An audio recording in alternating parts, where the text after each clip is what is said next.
서혜정 성우와 함께하는 매일 성경 낭독 챌린지. 창세기 23장. 아브라함이 사라의 장지를 사다. 사라는 100년하고도 27회를 더 살았다. 이것이 그가 누린 횟수이다. 그는 가나안 땅 기럇아르바 곧 헤브론에서 눈을 감았다. 아브라함이 가서 사라를 생각하면서 복을 하며 울었다. 아브라함은 죽은 아내 옆에서 물러나와서 햇사람에게로 가서 말하였다.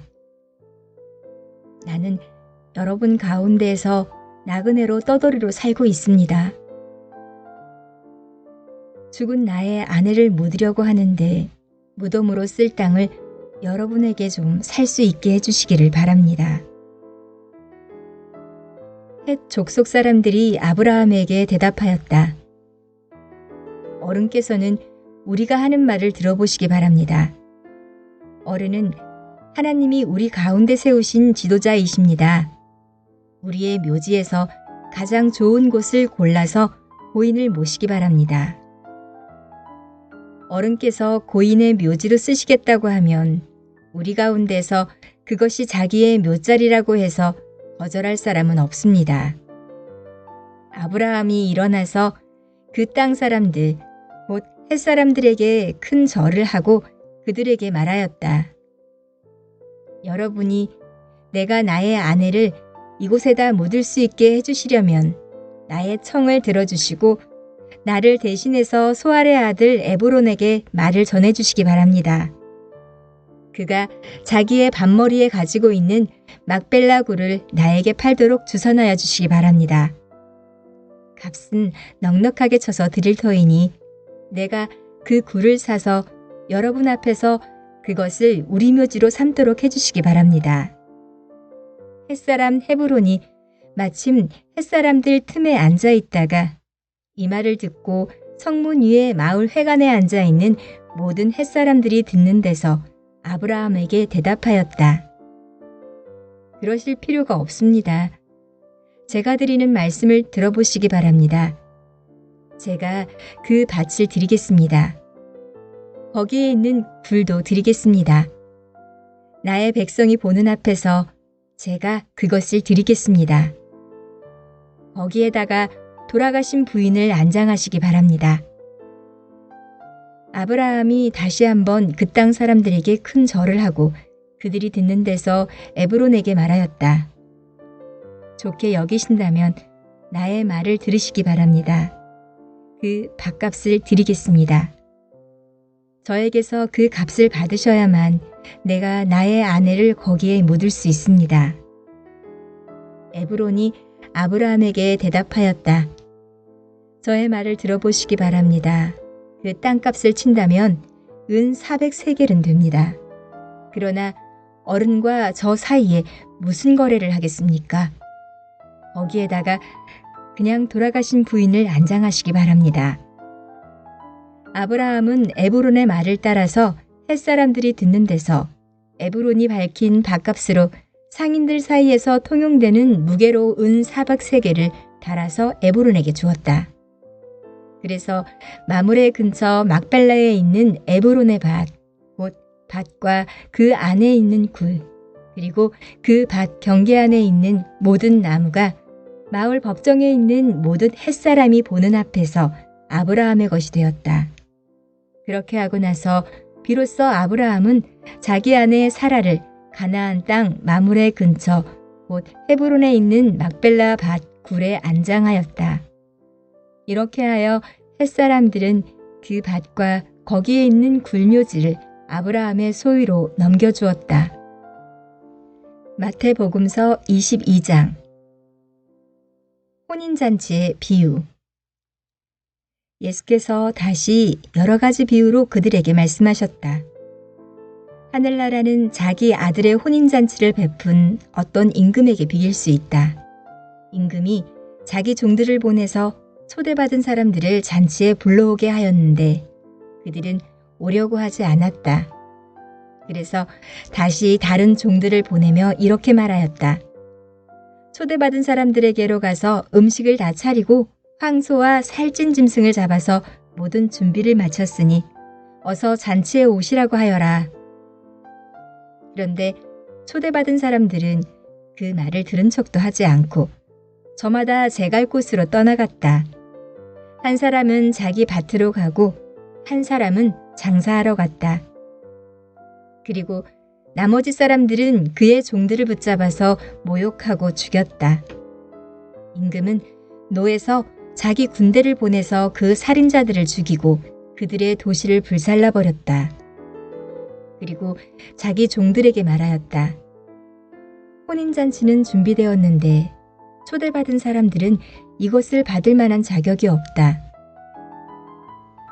그러니 너희는 내 거리로 나가서 아무나 만나는 대로 잔치에 청해 오너라. 종들은 큰 길로 나가서 악한 사람이나 선한 사람이나 만나는 대로 다 데려와라. 그래서 혼인잔치 자리는 손님으로 가득 차게 되었다. 임금이 손님들을 만나러 들어갔다가 거기에 혼인 예복을 입지 않은 사람이 한 명 있는 것을 보고 그에게 묻기를, 이 사람아, 그대는 혼인 예복을 입지 않았는데 어떻게 여기에 들어왔는가? 하니 그는 아무 말도 하지 못하였다. 그때에 임금이 종들에게 분부하였다. 이 사람의 손발을 묶어서 바깥 어두운 데로 내던져라. 거기서 슬피 울며 일을 갈 것이다. 부름받은 사람은 많으나 뽑힌 사람은 적다. 황제에게 바치는 세금. 그때에 바리새파 사람들이 나가서 어떻게 하면 말로 트집을 잡아서 예수를 올무에 걸리게 할까 의논하였다. 그런 다음에 그들은 자기네 제자들을 헤롯 당원들과 함께 예수께 보내어 이렇게 묻게 하였다. 선생님, 우리는 선생님이 진실한 분이시고 하나님의 길을 참되게 가르치시며 아무에게도 매이지 않는 줄 압니다. 선생님은 사람의 겉모습을 따지지 않으십니다. 그러니 선생님의 생각은 어떤지 말씀하여 주십시오. 황제에게 세금을 바치는 것이 옳습니까? 옳지 않습니까? 예수께서 그들의 간악한 생각을 아시고 말씀하셨다. 위선자들아, 어찌하여 나를 시험하느냐? 세금으로 내는 돈을 나에게 보여달라. 그들은 데나리온 한 잎을 예수께 가져다 드렸다. 예수께서 그들에게 물으셨다. 이 초상은 누구의 것이며 적힌 글자는 누구를 가리키느냐? 그들이 대답하였다. 황제의 것입니다. 그때에 예수께서 그들에게 말씀하셨다. 그렇다면 황제의 것은 황제에게 돌려주고 하나님의 것은 하나님께 돌려드려라. 그들은 이 말씀을 듣고 탄복하였다. 그들은 예수를 남겨두고 떠나갔다. 부활을 두고 묻다. 같은 날 사두개파 사람들이 예수께 와서 부활이 없다고 주장하면서 예수께 말하였다. 선생님, 모세가 말하기를 어떤 사람이 자식이 없이 죽으면 그 동생이 형수에게 장가들어서 그 후사를 세워주어야 한다 하였습니다. 그런데 우리 이웃에 7 형제가 있었습니다. 마지가 장가를 들었다가 자식이 없이 죽음으로 아내를 그 동생에게 남겨놓았습니다. 둘째도 셋째도 그렇게 해서 7이 다 그렇게 하기에 이르렀습니다. 맨 나중에는 그 여자도 죽었습니다. 그러니 부활 때에 그 여자는 누구의 아내가 되겠습니까? 7이 모두 그 여자를 아내로 맞아들였으니 말입니다.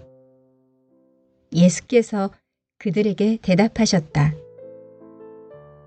너희는 성경도 모르고 하나님의 능력도 모르기 때문에 잘못 생각하고 있다. 부활 때에는 사람들은 장가도 가지 않고 시집도 가지 않고 하늘에 있는 천사들과 같다. 죽은 사람들의 부활을 두고 말하면서 너희는 아직도 하나님께서 너희에게 하신 말씀을 읽어보지 못하였느냐? 하나님께서는 나의 아브라함의 하나님이요 이삭의 하나님이요 야곱의 하나님이다 하고 말씀하셨다. 하나님은 죽은 사람의 하나님이 아니라 살아있는 사람의 하나님이시다. 무리는 이 말씀을 듣고 예수의 가르침에 놀랐다. 가장 큰 계명. 바리새파 사람들이 예수가 사두개파 사람들의 말문을 막아버렸다는 소문을 듣고 한자리에 모였다. 그리고 그들 가운데 율법 교사 하나가 예수를 시험하며 물었다. 선생님, 율법 가운데 어느 계명이 중요합니까? 예수께서 그에게 말씀하셨다. 네 마음을 다하고 네 목숨을 다하고 네 뜻을 다하여 주 너의 하나님을 사랑하여라 하였으니 이것이 가장 중요하고 으뜸 가는 계명이다. 둘째 계명도 이것과 같은데 네 이웃을 네 몸과 같이 사랑하여라 한 것이다. 이 두 계명에 온 율법과 예언서의 본뜻이 달려 있다. 다윗의 자손. 바리새파 사람들이 모였을 때에 예수께서 그들에게 물으셨다. 너희는 그리스도를 어떻게 생각하느냐? 그는 누구의 자손이냐? 그들이 예수께 대답하였다. 다윗의 자손입니다. 예수께서 다시 그들에게 말씀하셨다. 그러면 다윗이 성령의 감동을 받아 그를 주님이라고 부르면서 말하기를 주님께서 내 주께 말씀하셨다. 내가 네 원수를 네 발 아래 굴복시킬 때까지 너는 내 오른쪽에 앉아 있어라. 하였으니 이것이 어찌 된 일이냐. 다윗이 그리스도를 주라고 불렀는데 어떻게 그리스도가 그의 자손이 되겠느냐. 그러자 아무도 예수께 한마디도 대답하지 못했으며 그날부터는 그에게 감히 묻는 사람도 없었다. 느헤미야기 12장. 제사장과 레위 사람들. 스알디엘의 아들 수룹바벨과 에스와를 따라서 함께 돌아온 제사장과 레위 사람들은 다음과 같다. 제사장은 스라야와 에라미야와 에스라와 아마랴와 말룩과 하투스와 스가냐와 르홈과 무레목과 이또와 긴도도이와 아비야와 미냐민과 마아다와 빌가와 스마야와 요아립과 여다야와 샬루와 아목과 hil기야와 여다야이다. 이들은 예수와 때의 제사장 가문의 우두머리와 그 동료들이다. 레위 사람은 에스와와 빈누이와 감미엘과 세레바와 유다와 바따니아이고 그 가운데서 마따니아는 그의 동료들과 함께 찬양대를 맡았다. 그들의 동료 박부가야와 운노는 예배를 드릴 때에 그들과 마주 보고 섰다. 대제사장 예수아의 자손들. 예수아는 요야김을 낳고 요야김은 엘리야십을 낳고 엘리야십은 요다야를 낳고 요다야는 요나단을 낳고 요나단은 야뚜아를 낳았다. 제사장 가문의 우두머리들. 요야김 때의 제사장 가문의 우두머리들은 다음과 같다. 스랴야 가문에서는 무라야요, 에레미야 가문에서는 하나냐뇨, 에스라 가문에서는 무슬람이요, 아마랴 가문에서는 여호하나니요, 말루기 가문에서는 요나단이요, 스마냐 가문에서는 요셉이요, 하린 가문에서는 아드나요, 무라옅 가문에서는 헬게요, 이또 가문에서는 스가라요, 긴느돈 가문에서는 무슬람이요, 아비야 가문에서는 시그리요, 미냐민과 모야다 가문에서는 빌데요, 빌가 가문에서는 삼무하요.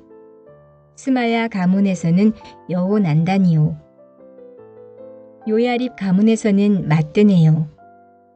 여다야 가문에서는 우시요. 살레 가문에서는 갈레요. 아목 가문에서는 에벨이요. hil기야 가문에서는 하사바요. 여다야 가문에서는 느다넬이다. 제사장과 레위 사람들에 관한 기록.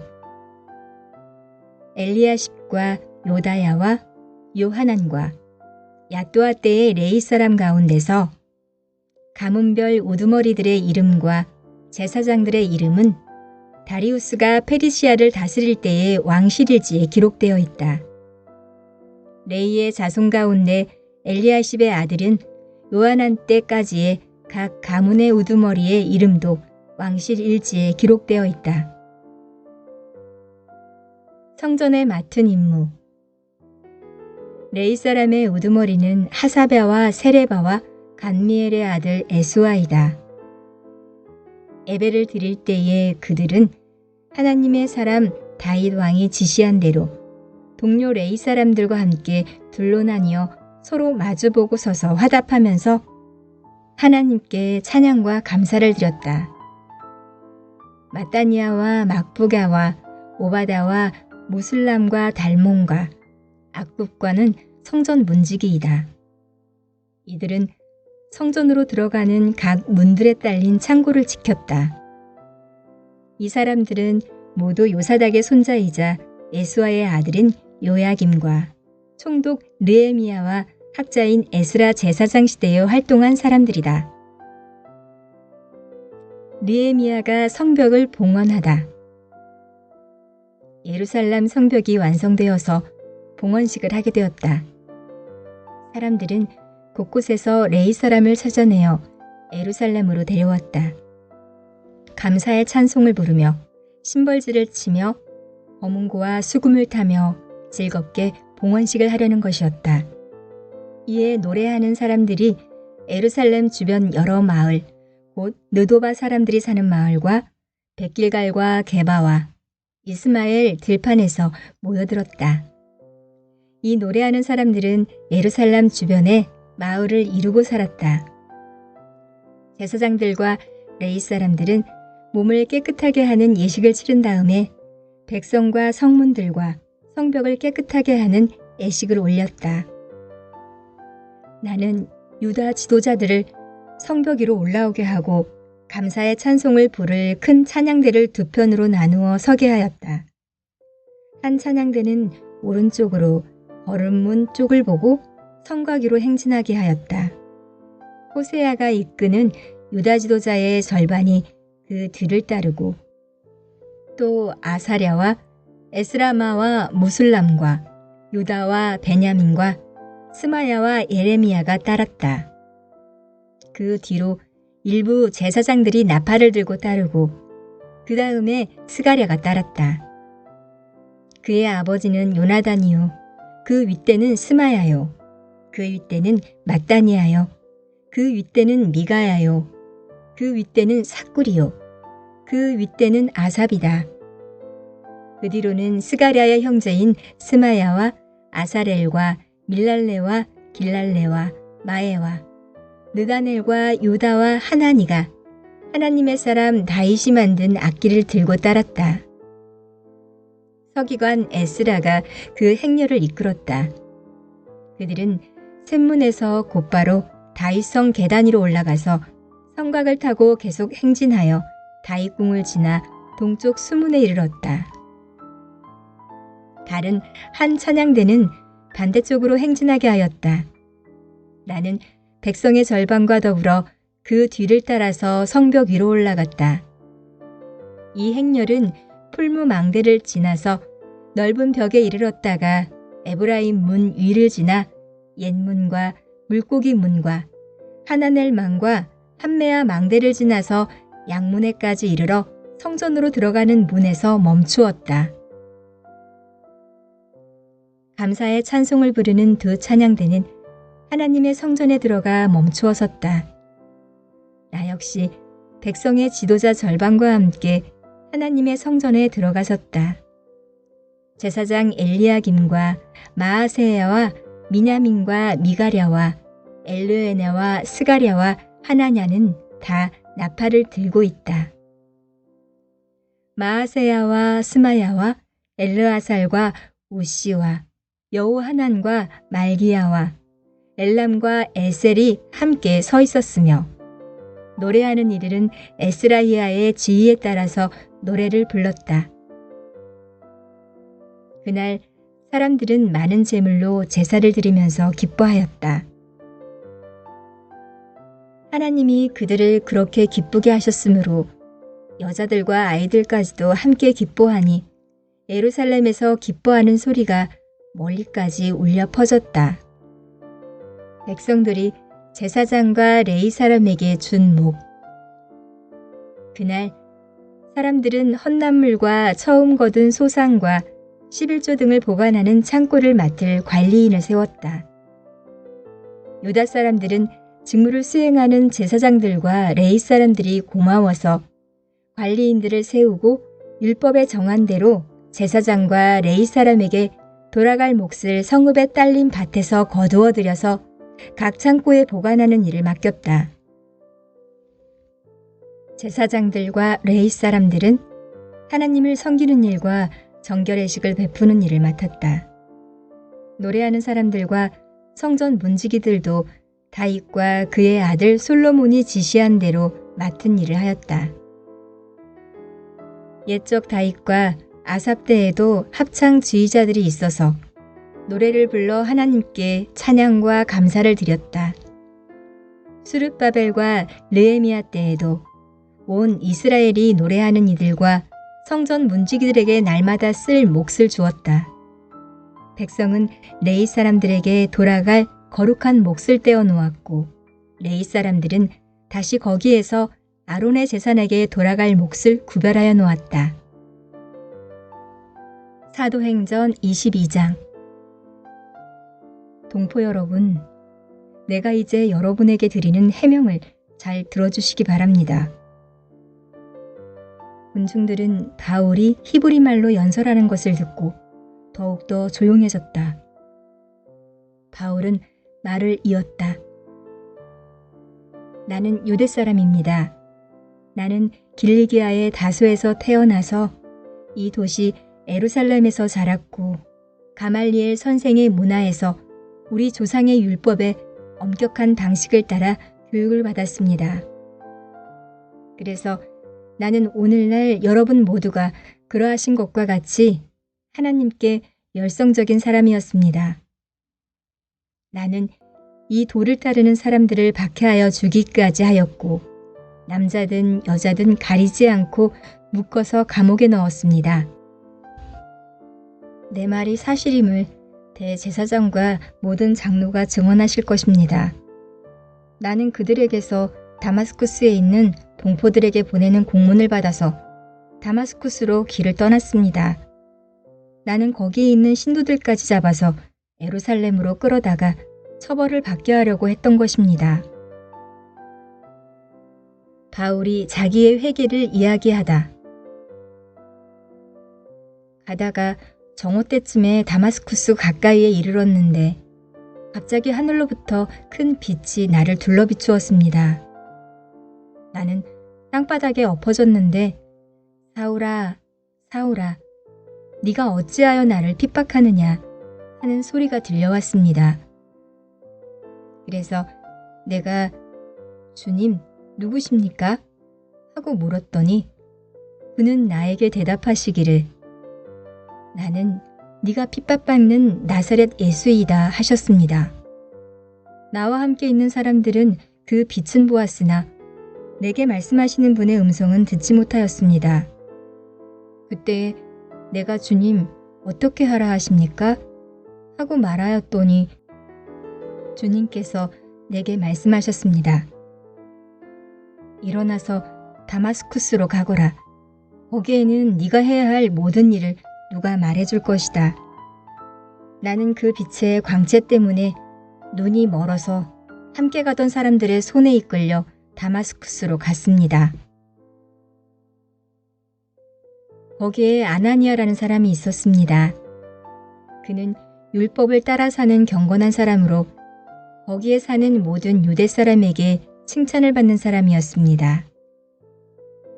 그가 나를 찾아와 곁에 서서 형제 사울이여 눈을 뜨시오 하고 나에게 말하였습니다. 그 순간에 나는 시력을 회복하여 그를 쳐다보았습니다. 그때에 아나니아가 내게 말하였습니다. 우리 조상의 하나님께서 당신을 택하셔서 자기의 뜻을 알게 하시고 그 의로우신 분을 보게 하시고 그분의 입에서 나오는 음성을 듣게 하셨습니다.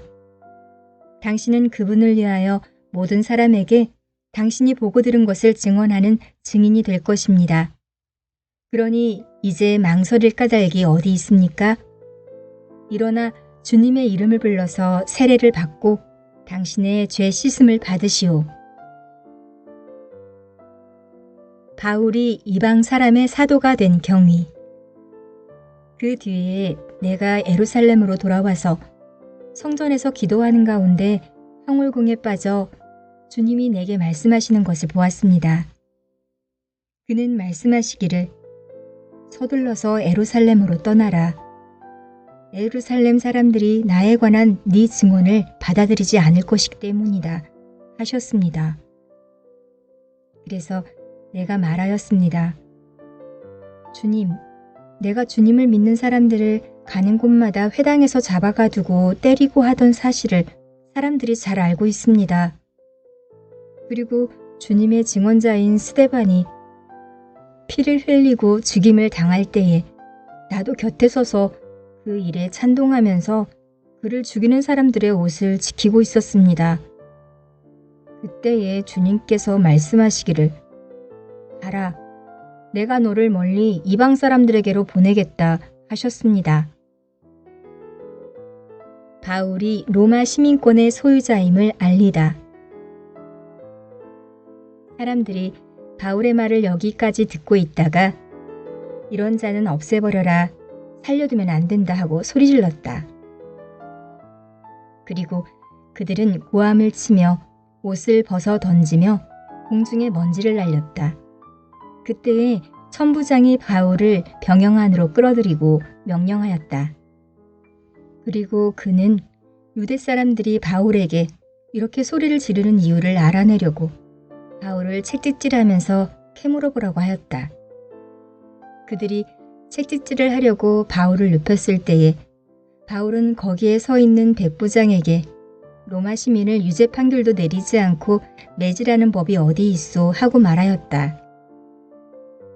백부장이 이 말을 듣고 천부장에로 가서 어떻게 하시렵니까? 이 사람은 로마 시민입니다 하고 알렸다. 그러자 천부장이 바울에게로 와서 내게 말하시오. 당신이 로마 시민이오 하고 물었다. 바울이 그렇다고 대답하니 천부장은 나는 돈을 많이 들여서 이 시민권을 얻었소 하고 말하였다. 바울은 나는 남한서부터입니다 하고 말하였다. 그러자 바울을 신문하려고 하던 사람들이 곧 물러갔다. 천부장도 바울이 로마 시민이라는 사실을 알고 그를 결박해 놓은 일로 두려워하였다. 바울이 의회 앞에서 해명하다. 이튿날 천부장은 무슨 일로 유대 사람이 바울을 고소하는지 그 진상을 알아보려고 하였다. 그래서 그는 바울의 결박을 풀어주고 명령을 내려서 대제사장들과 온 의회를 모이게 하였다. 그리고 그는 바울을 데리고 내려가서 그들 앞에 세웠다.